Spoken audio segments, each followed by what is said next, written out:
તળાજા તાલુકા પંચાયત કચેરી ખાતે 1962 એનિમલ એમ્બ્યુલન્સનું લોકાર્પણ કરવામાં આવ્યું।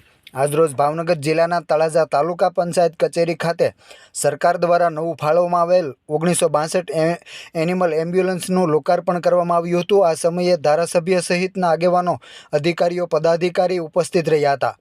આ પશુઓ માટેનું એમ્બ્યુલન્સ તળાજા તાલુકાના 12 જેટલા ગામોમાં સેવા પૂરી પાડશે। જેવા જણાવી દઈએ તો ટીમાણા, દાંતરડ, હબુકવડ, મોટી બાબરિયાત, નેશિયા, સમઢિયાળા, ચૂડી, હમીરપરા, ભદ્રાવળ, મોટી માંડવાળી, બાખલકા, મામસી સહિતના 12 ગામોમાં સરકાર દ્વારા ફાળવવામાં આવેલા એમ્બ્યુલન્સ સેવા પૂરી પાડશે, જેનું આજે લોકાર્પણ કાર્યક્રમ તળાજા તાલુકા પંચાયત કચેરી ખાતે કરવામાં આવ્યું હતું।